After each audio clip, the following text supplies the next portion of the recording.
Ibunda dari Peggy Setiawan atau Egy ataupun juga Peron ini sudah banyak diwawancara di media massa Indonesia. Ada beberapa poin yang aku tangkap di sini bahwa ternyata di tahun 2016 tersebut ya, pada saat rumahnya Ibu Kartini ini diperiksa atau dalam tanda kutip digeledah oleh penyidik saat itu, ternyata Peggy alias Egy atau Peron ini sudah dari tahun 2016 sampai 2024 ini memang sudah ada pemanggilan sekali yang dikatakan oleh Ibu Kartini, tetapi belum pernah dilakukan pemeriksaan sama sekali.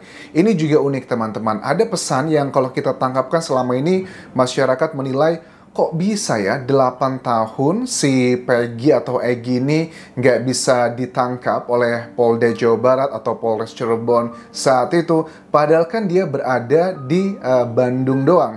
Tetapi jujur, ternyata kalau kita dalami lebih dalam, ini sangat kompleks teman-teman. Karena kalau aku simak keterangan dari Ibu Kartini, ibunda dari Egy ini mengatakan bahwa 2016 dia itu sudah 3 bulan bekerja di Bandung. Dan dia adalah tulang punggung keluarga. Aku cek dari background dia keluarganya, ternyata Ibu Kartini mengatakan bahwa Peggy ini sudah dari kecil ditinggalkan bapaknya. Kemudian aku cari tahu lagi, bukankah dia bilang katanya ke Bandung itu juga ikut sama bapaknya. Oh, jadi terjadi kayak perpisahan gitulah. Nah, gara-gara itulah menurut Kartini ini bahwa Peggy yang ngebantu membiayai mayoritas kebutuhan dari adik-adiknya selama 8 tahun terakhir ini. Kalau kita lihat dari foto-foto yang beredar, ini kan ada foto yang Peggy ya, mulai masih badannya kecil, terus juga mulai badannya berisi sampai six packs, terus juga sama yang sekarang ditangkap. Ini artinya menunjukkan bahwa dia nggak pernah tuh ada kelihatan di 3 foto ini yang gambarnya tuh yang ada anting kupingnya yang bolong seperti itu. Ini juga bagian yang sebenarnya bukan data yang mutlak ya teman-teman. Karena di era digital seperti ini, apakah ini adalah editan ataukah benar orang yang beredar fotonya ini adalah Egy, iya atau bukan, juga masih belum clear karena ini kan bukan foto yang berasal dari penyidik yang dirilis. Nah, kemudian yang menarik adalah pada saat penggerebekan teman-teman. Ini kan dikatakan sama Ibu Kartini bilang bahwa pada saat digerebek itu kami ketakutan, kami cuma diem aja. Ada polisi yang bilang katanya Egy itu punya utang 5 juta. Ada yang bilang ini nyawa harus dibayar nyawa. Ada yang juga dengan hubungan dengan kasusnya Vina. Karena saya orang nggak punya dan nggak ngerti, saya takut dan diem aja. Tetapi saat itu Egy memang tidak ada di Cirebon, tetapi sedang berada di Bandung. Dan dikatakan juga katanya saya nggak tahu alamat dia berada di mana. Bagi aku juga unik ya, masa sih seorang ibu membiarkan putranya untuk bekerja gitu di Bandung, tapi dia nggak tahu alamatnya di mana. Makanya Hotman Paris mengatakan bahwa ada dugaan keluarga dari Ibu Kartini ini juga termasuk bagian orang-orang yang menyembunyikan Egy selama ini. Lantas, bagaimana mungkin Anjas? Profilnya Egy kan bukan orang yang kaya raya atau ekonominya tinggi. Lantas kenapa kok bisa lama banget?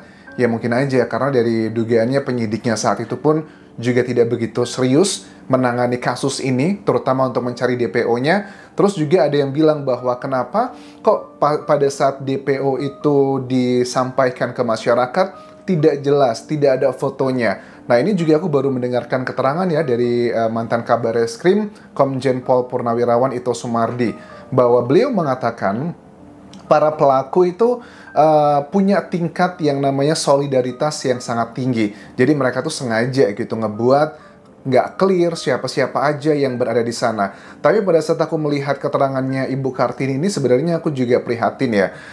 Karena kan Ibu Kartini selalu yakin dan katanya akan berjuang bersama tim kuasa hukumnya untuk membela putranya si Egy ini. Di sisi lain aku menilai bahwa yang disampaikan Ibu Kartini ini adalah seorang ibu ya, perjuangan untuk putranya. Tetapi kayaknya ada banyak hal yang tidak diketahui beliau. Kan kita nggak bisa ya mengejudge semua yang dikatakan Egy ke ibunya itu benar. Bisa aja ngomong bahwa saya pergi ke Bandung ibu, tetapi dia tinggalnya atau sering main ke Cirebon. Karena juga ada keterangan dari saksi Aep ya. Saksi Aep ini kan sudah dengan tegas mengatakan bahwa waktu itu di malam kejadian sekitar jam 9-an, memang saya melihat segerombolan anak-anak yang sering nongkrong di depan bengkel dekat dengan TKP. Ya salah satunya adalah si orang yang sekarang sudah tertangkap sebagai DPO. Itu nggak bisa kita kesampingkan loh keterangan tersebut. Dan itu bukan cuma Aep, masih ada sejumlah saksi lainnya yang senada dengan statement tersebut. Nah lantas juga kan apakah motornya yang disita? Karena menurut ibundanya Egy bilang bahwa 8 tahun lalu pada saat penyidik atau polisi itu datang ke rumah mereka, itu juga ada motornya yang disita. Nah motornya itu katanya sudah 1 bulan rusak, udah nggak berfungsi lagi.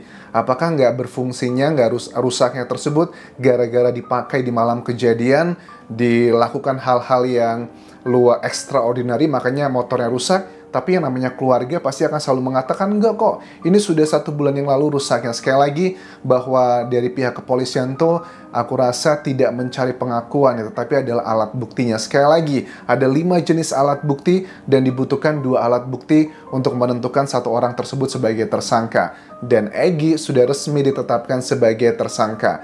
Ada keterangan saksi, ada keterangan ahli, keterangan terdakwa, petunjuk, dan juga surat. Aku yakin dengan sorotan media yang begitu kencang sekali, kalau seandainya dari penyidik tidak ada 2 alat bukti yang kuat, nggak mungkin mereka berani menetapkan Egy sebagai tersangka.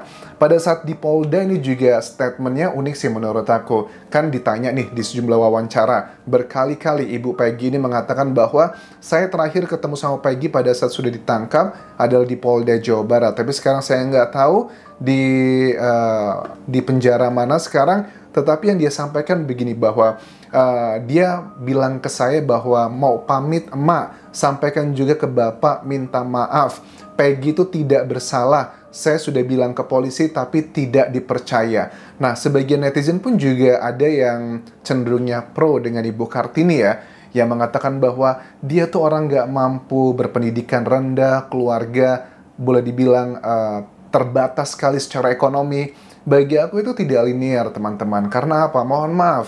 Mau kamu dari keluarga kaya raya, ataupun yang sebaliknya, atau ekonomi baik, atau sosialnya tinggi atau rendah, itu tidak menjamin seseorang tidak melakukan tindakan kejahatan atau kriminal. Ini tidak ada hubungannya dengan peristiwa tersebut. Jadi jangan pernah, menurut aku, mengejudge hanya berdasarkan hal-hal tersebut. Karena ini juga pernah terjadi loh di kasusnya Subang, kasus Ibu Tuti dan juga Amel. Dulu aku masih ingat banget adalah Danu ya, yang sekarang sudah menjadi terdakwa. Danu itu dulu banyak sekali kecurigaan yang aku nilai dia terlibat dalam peristiwa kasusnya Ibu Tuti dan juga Amel di Subang. Tapi banyak orang yang nggak percaya, nggak mungkin Anjas. Danu itu tidak ada keuntungannya. Danu itu nggak punya duit, ekonomi lemah, sosialnya juga rendah. Ternyata sekarang dia mengakui sebagai terdakwa. Aku juga yakin pada saat teman-teman mengawal kasus ini, mudah-mudahan sudah semakin banyak yang aware bahwa jangan melihat itu dari pandangan mata aja. Karena mata itu sering sekali menipu, teman-teman. Dia, katanya ibunya dari Peggy ini, nggak kenal sama Eki dan juga Vina. Kalau dengan pelaku lainnya, mungkin kenal karena kan rumahnya deketan, tetangga desa. Bagi aku juga unik statement ini, karena kalau dikatakan bahwa dia tidak yakin apakah kenal dengan para terpidana lainnya, tapi dia yakin dia tidak kenal sama Eki dan juga Vina, bagi aku sangat konyol. Karena apa? Kalau dia begitu yakin mengatakan data yang pertama, harusnya data kedua pun juga yakin. Karena kan sama-sama mereka juga tinggal di area tersebut, ngomongin soal demografi. Nah, tetapi kalau ibu itu mengatakan dia tidak kenal dengan Eki dan juga Vina, ya karena dia punya naluri untuk ngebela putranya. Jadi keterangannya nggak begitu valid. Tapi jujur aku kasihan sih dengan perjuangannya, karena mungkin aja dia dibohongin sama putranya gitu. Dia berjuang begitu yakin, sekarang kelihatannya karena memang dia nggak tahu apa yang sebenarnya terjadi. Dengan mohon maaf background dari keluarganya yang punya ada beberapa putra putri kan ya, terus juga single parent, kehidupannya juga penuh dengan dilema. aku nggak yakin bahwa Ibu Kartini ini benar-benar mengetahui di mana keberadaan putranya, aktivitas sehari-hari, bisa terkontrol. Aku yakin sekali ada banyak hal yang dilakukan Egy yang tidak diketahui ibunya. Mohon maaf sekali lagi karena dengan tipikal latar belakang yang aku sebutkan tadi. Bahkan kan juga aku lihat katanya kan ada adik-adiknya itu juga ditanggung sama Peggy untuk biaya hidupnya. Itu aku sangat mengapresiasi sekali. Tetapi kan ya bukan berarti orang kalau tanggung jawab dengan keluarga sudah pasti tidak akan melakukan tindakan kriminal. Itu adalah dua hal yang berbeda dan tidak linear, teman-teman. Saya akan berjuang bersama kuasa hukum untuk membebaskan Peggy. Ini adalah kuasa hukum yang katanya dia adalah majikannya, dibantu sama majikannya. 8 tahun terakhir dia kerja di Bandung, pulang terakhir Desember 2016. Pulangnya kalau lebaran aja. Keterangan ini adalah statement pada saat diwawancara di TV One. Menurut aku ada yang cukup unik ya. Ya, naluri ngebela sih kelihatan banget ya.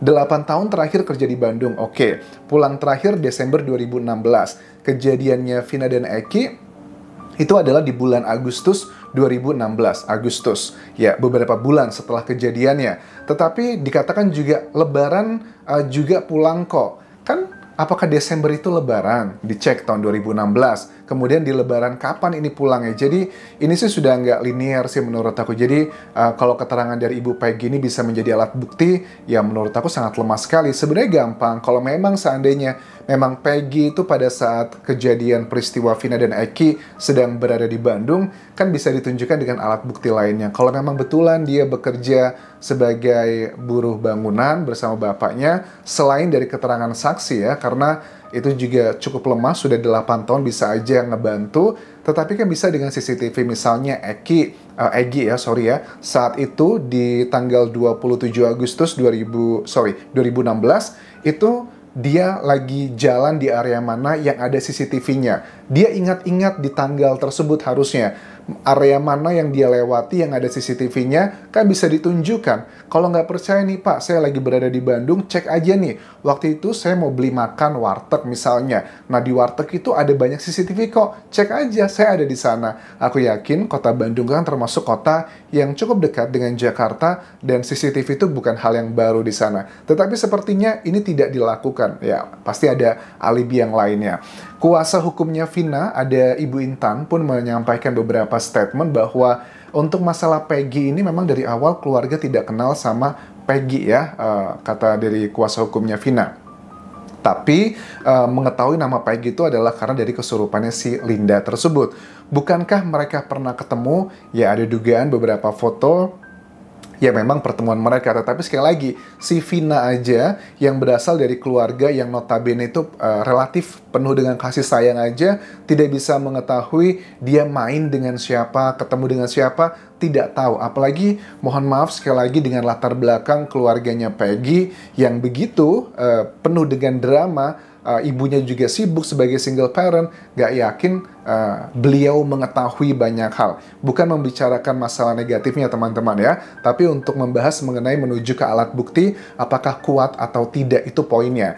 Kami percaya dengan polisi terkait dengan penangkapan si Peggy sebagai salah satu DPO tersebut, tapi kami mohon dari pihak kepolisi untuk memberikan transparansinya. Ini yang sedang kami butuhkan. Nah, di sisi yang lainnya juga media sekarang melihat ada video-video rekonstruksi yang dilakukan tanggal 26 Oktober 2016 yang lalu ya. Di situ ada keterangan dari pihak kepolisian bahwa 7 tersangka yang melakukan rekonstruksi itu di tengah perjalanan, di tengah-tengah lagi memulai rekonstruksi, karena disorakin sama warga, kayaknya mereka tertekan dan mereka menolak melakukan rekonstruksi. Ini bukan hal yang baru dalam urusan pidana. Banyak terjadi di kasus yang lainnya, makanya rekonstruksinya itu dihentikan, mungkin akan dilakukan. Aku yakin rekonstruksi tetap dilakukan, tetapi dengan peran pengganti, bukan para tersangka saat itu. Penyidik sekali lagi mengatakan tidak mengejar pengakuan, jadi mereka menolak untuk melakukan rekonstruksi, itu tidak masalah. Sekali lagi, bagi aku pribadi dengan alat bukti yang sudah banyak ini, kayaknya agak kecil kemungkinan ini adalah salah tangkap. Dugaanku sangat kuat, ini adalah sudah sesuai dengan alat bukti bahwa Peggy alias Egy atau Perong atau Peggy Setiawan adalah beneran yang terlibat dalam peristiwa ini. Kalau memang sekali lagi dia tidak terlibat, sekali lagi mudah-mudahan ada CCTV yang menunjukkan bahwa dia sedang berada di Bandung yang bertepatan dengan data otopsi, misalnya adalah waktu kematian atau laporan yang diterima oleh Polsek setempat di kawasan kota Cirebon tersebut, kapan itu ditemukannya. Jadi menurut aku sih agak menyedihkan pada saat Ibu Kartini begitu membela putranya, tetapi kayaknya ada banyak hal juga yang tidak diketahui oleh beliau. So, poin itu yang bisa aku update mengenai kasus dari Vina dan juga Eki untuk video kali ini. Terima kasih sudah menonton, tinggalkan like dan juga komen, subscribe channel YouTube ini, follow Instagram, Facebook, dan juga akun TikTok Kodian Jasa Sumara. Sampai jumpa.